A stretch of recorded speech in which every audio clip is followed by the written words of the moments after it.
Damos inicio a esta ronda con la ponencia La política, los políticos y la fe. Nos la dictará el maestro Miguel Ángel Martínez Espinosa, a quien me permito presentar. Nació en Guadalajara, Jalisco. Es licenciado en Derecho por el Instituto Tecnológico y de Estudios Superiores de Occidente, ITESO.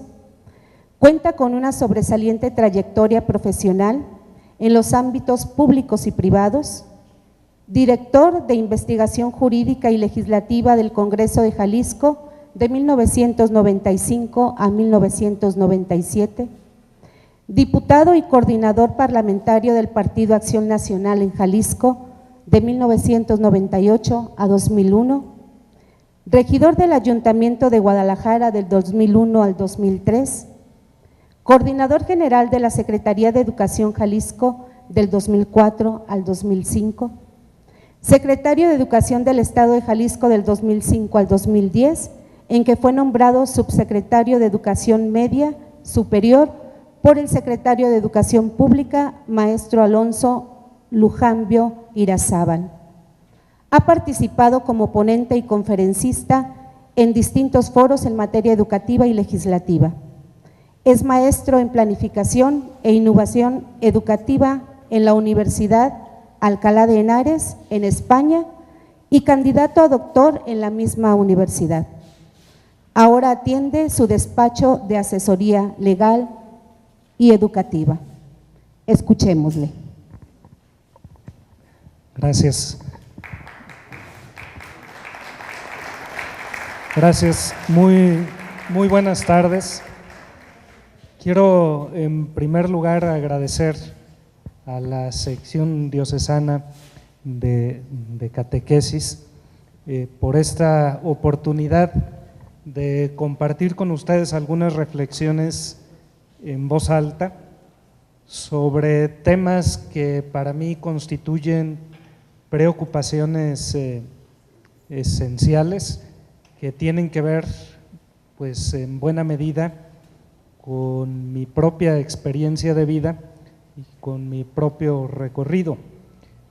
A lo largo de mi paso por la administración pública y en términos generales por la política, pues son de alguna manera dudas o dilemas que yo mismo me he planteado sin que cabalmente acabe por darles u ofrecerles a ustedes una respuesta, más bien como lo pide el esquema, pues dejaremos al final algunas preguntas para la reflexión y el análisis. La relación entre fe y política en México en general es una relación complicada, pero en México es particularmente difícil. Pienso que al país le tomó poco tiempo, alrededor de 180 años, entre el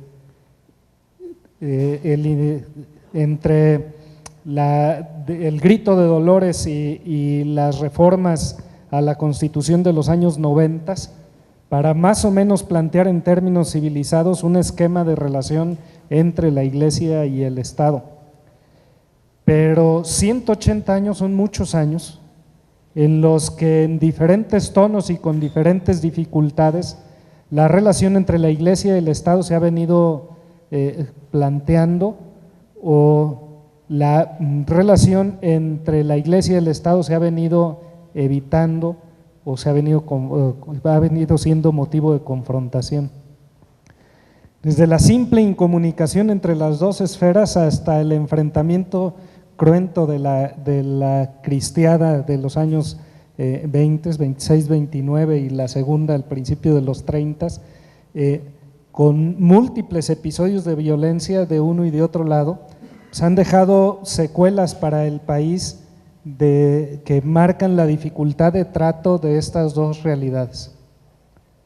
Sin embargo, en términos de unidad nacional, pienso que no se puede hablar propiamente de patria si no se hacen esfuerzos por conciliar estas dos visiones que de México existen, entre muchas otras, y si además no se convoca a otras personas a un diálogo que tendría que involucrar pues no solamente a quienes profesan, digamos, las expresiones más jacobinas dentro del aparato de la política y las visiones a lo mejor más exaltadas dentro del ámbito religioso, sino todas las expresiones o las gamas que hay entre estos dos espacios y las expresiones de otras denominaciones religiosas. Es decir, no se puede hablar propiamente de patria desde mi muy particular punto de vista si no hay una visión unificada de lo que es México.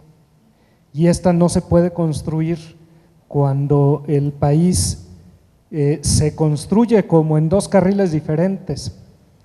Yo solo en términos de lo que mejor conozco, porque me he dedicado a ello casi la última década, podemos decir que en la educación básica coexisten dos sistemas de educación con propósitos diferenciados, con intereses diversos que tratan de abonar a la formación de dos tipos de ciudadanos que acabarán por no ponerse de acuerdo cuando sean adultos porque sus visiones de México están llamadas a enfrentarse. Es decir, lo que por lo menos ideológicamente y desde un sector más radical pretende construir la escuela pública y lo que forman nuestras instituciones religiosas o de orientación religiosa dedicada a la educación, pues tienen como modelo dos tipos diferentes de ciudadano y no hay en ese sentido una visión unitaria del fenómeno educativo ni un propósito único asociado a la educación en México.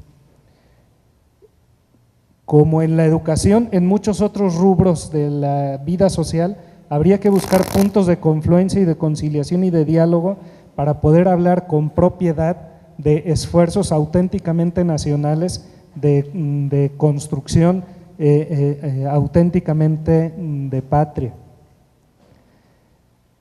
Iglesia y Estado, pues fe y política son realidades que tienden a relacionarse de manera conflictiva y creo que plantear hoy un punto de aproximación entre ambas podría constituir un avance, pero me parece que se quedaría corto el intento si no trato de dibujar a ustedes un panorama distinto también a partir de la atención pastoral a los laicos comprometidos con la actividad política, que me parece que constituye, y así de alguna manera está reconocido, constituye uno de los déficits principales de la atención pastoral en América Latina en términos generales.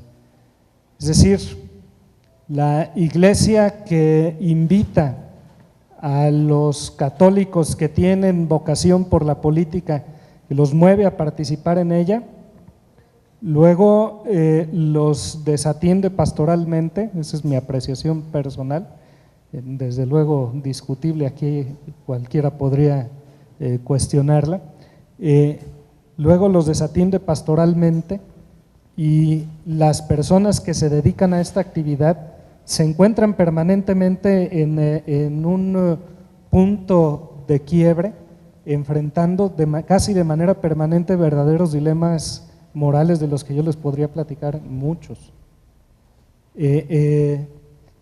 Y a lo mejor empiezan por rebasar un límite y luego el otro y luego el otro, y cuando más se acuerdan ya están deslizándose por una pendiente que ya no tiene para ellos regreso o lo tiene muy difícil desde un punto de vista de impulso de salvación de la persona. Entonces, básicamente lo que yo trataré de compartir con ustedes está en esas dos órbitas.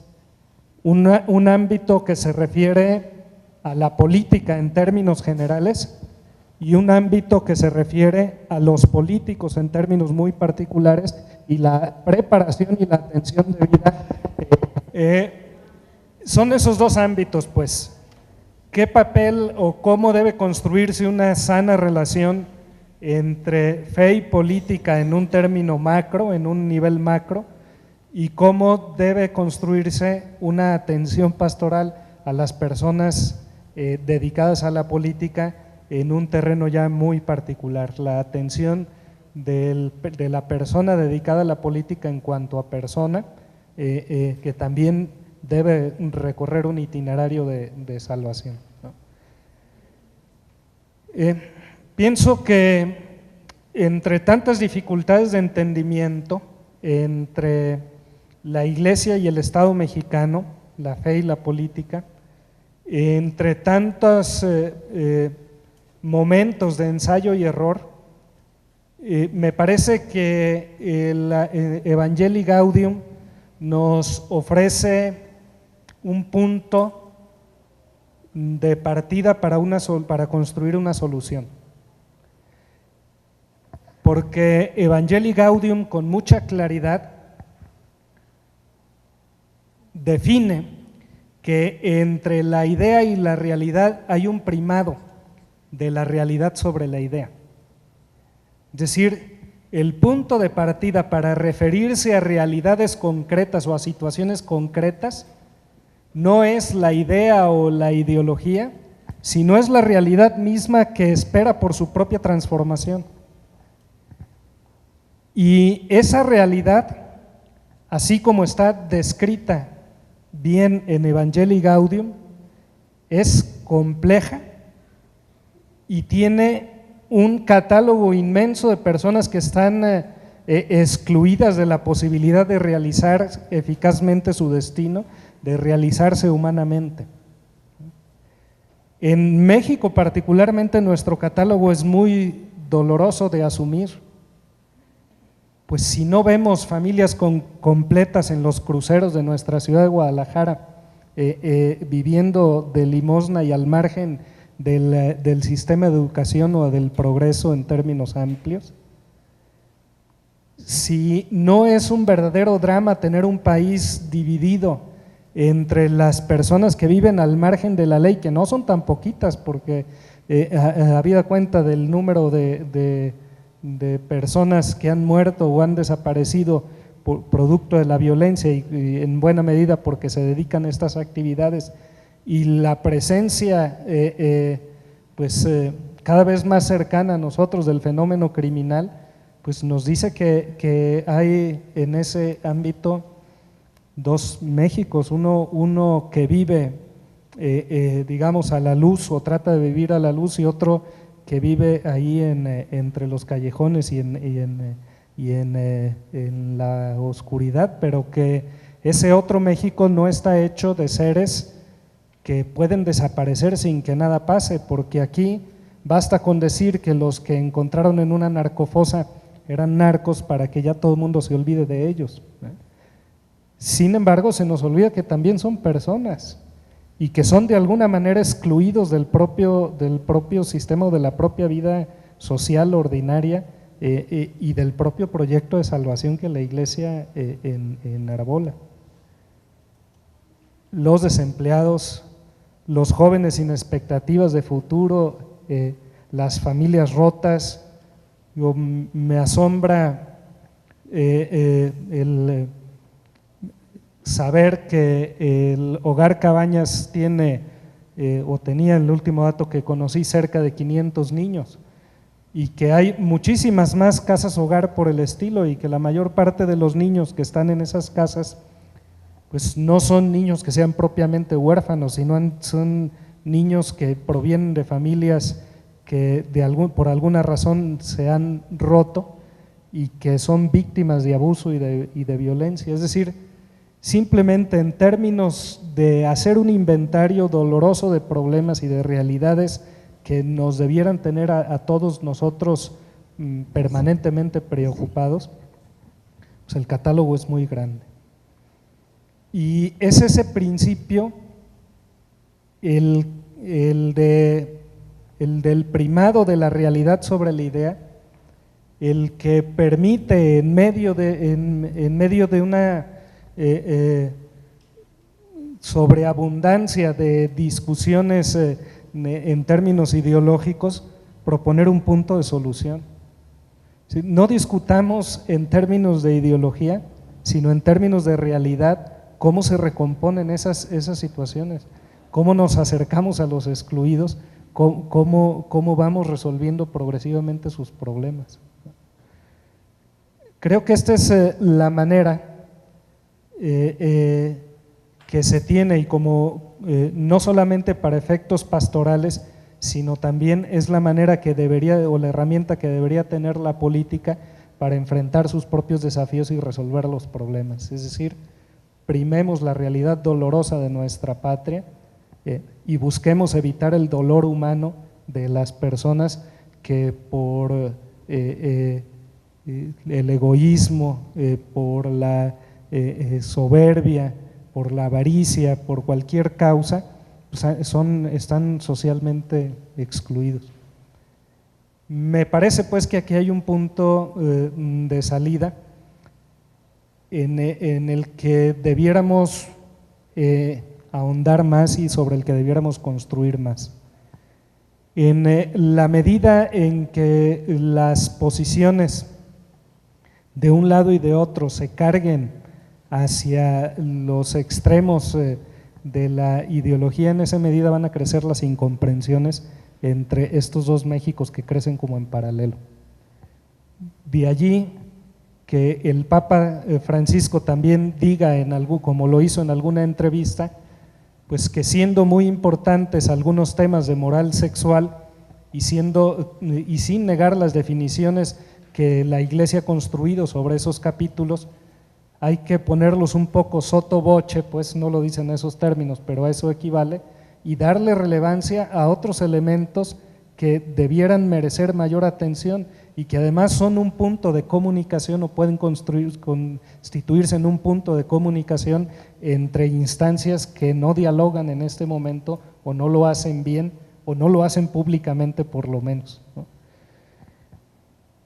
Entonces, de manera muy sintética, porque ya se me está viniendo el tiempo encima, puedo decir que con Evangelii Gaudium podemos aprovechar el primado de la realidad sobre la idea para construir sobre nuestra dolorosa realidad puentes que permitan el diálogo entre personas que actualmente no se comunican o no se comunican bien.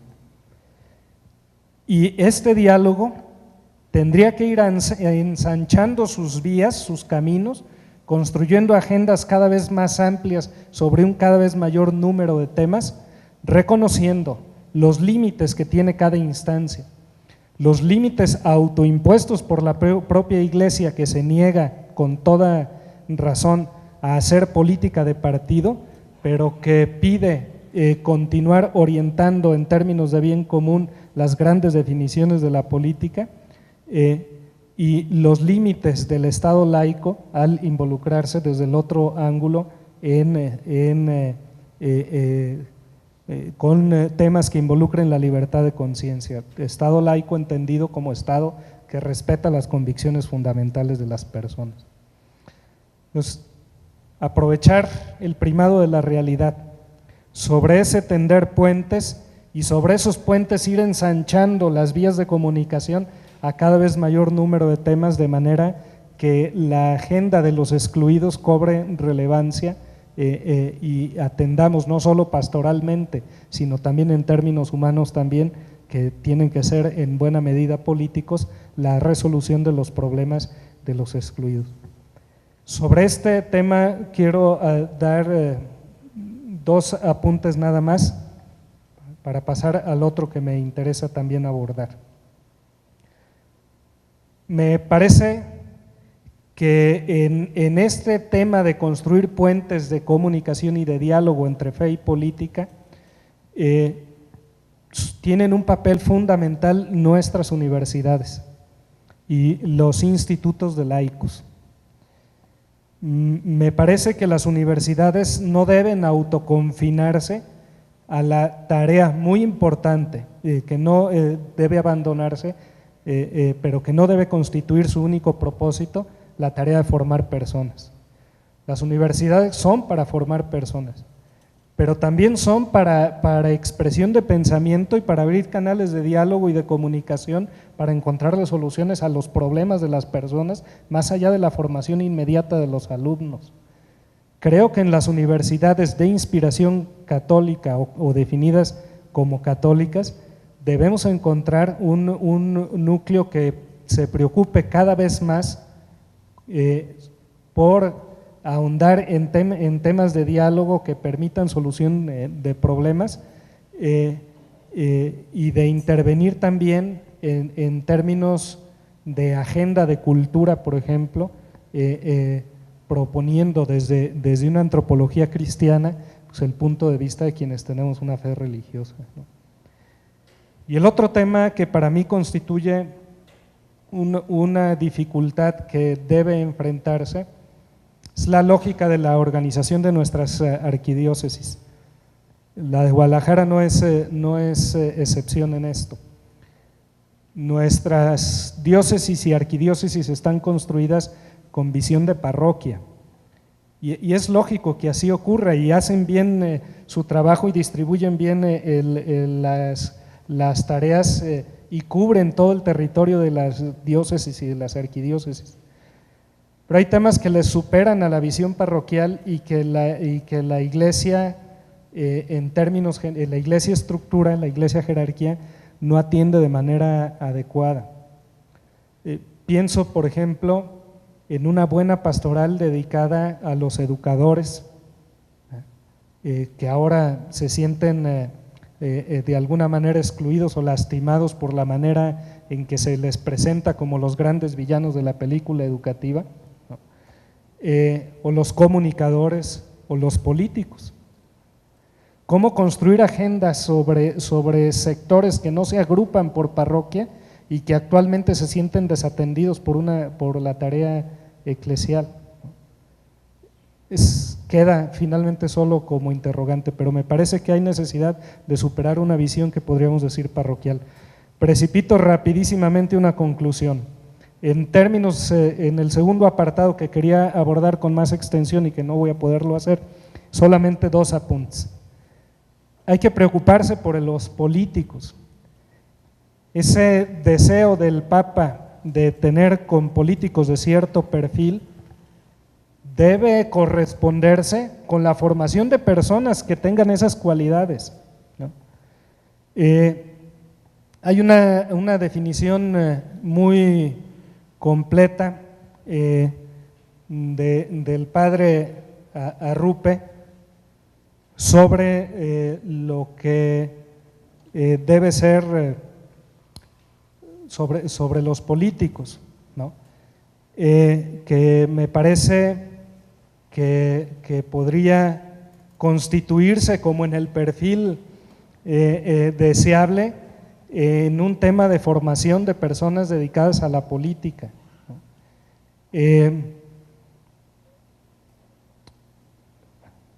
A ver, ya lo perdí. No, dice el padre Arrupe: el político católico es un hombre de fe profunda y de oración, que por amor a Cristo se abre al servicio de los hermanos para actuar el bien común en diversos niveles. Hombre que no se encierra en el espíritu estrecho y oportunista de partido. Hombre que ejercita el poder para servir sin caer en la idolatría del poder. Hombre humilde que sabe escuchar y consultar a otros y no solamente a la gente de su partido y a sus electores. Hombre que de frente a las dificultades tiene confianza en la fuerza de Dios. Hombre con la fuerza de su testimonio de vida busca encarnar en la sociedad los valores evangélicos de respeto, de fraternidad, de progreso humano, de justicia y de dedicación y de especial atención a los pobres. Y la pregunta al final es: ¿dónde se forman políticos que se correspondan con esta definición? ¿Dónde se están construyendo? Porque si no construimos, si no formamos en esta dirección, no esperemos tener políticos de ese nivel. No se dan por generación espontánea, ni van a aparecer de la nada, ¿no? Ahí hay una tarea pendiente. Y la otra la tomo de un desafío que reconoce el documento de Aparecida en su párrafo 100, en el inciso C, dice: a pesar de los aspectos positivos que nos alegran en la esperanza, notamos sombras, dice el documento de Aparecida, entre las cuales mencionamos las siguientes, y describe varias, pero la que aparece en el inciso C, a mí que en ese momento tenía una responsabilidad pública, me estremeció. Dice: constatamos el escaso acompañamiento dado a los fieles laicos en su tarea de servicio a la sociedad, particularmente cuando asumen responsabilidades en las diversas estructuras del orden temporal. ¿Por qué caen? ¿Por qué incurren en actos de corrupción? Porque la tarea política es moralmente ambigua, te conduce por un camino que siempre tiene a la vista todo género de situaciones complejas en términos de decisión ética y de tentaciones desde un punto de vista moral. Y si la persona no cuida de su propia espiritualidad, y si no es atendida espiritualmente de una manera adecuada, la persona tarde que temprano se va a despeñar. Y esa es una preocupación que yo quiero dejarles. Finalmente, preguntas orientadoras, abusando ya en mucho del tiempo. Concluimos con esto. ¿Cuáles son nuestros excluidos diocesanos? ¿Cómo en términos de Evangelii Gaudium, cómo primeriamos, cómo nos acercamos a todas estas personas que están excluidas? ¿Cómo nos acercamos a ellos? ¿Cómo pueden las universidades de inspiración cristiana contribuir al diálogo? ¿Cómo pasar de una pastoral parroquial territorial a una pastoral de iglesia en salida? ¿Cómo mejoramos la formación de los laicos, de los católicos en temas de doctrina social? ¿Qué hacer y cómo satisfacer las necesidades de acompañamiento de los laicos comprometidos en política? Con perdón por mis compañeros del panel por el abuso del tiempo, pero preguntas para las cuales no tengo ninguna respuesta. Gracias.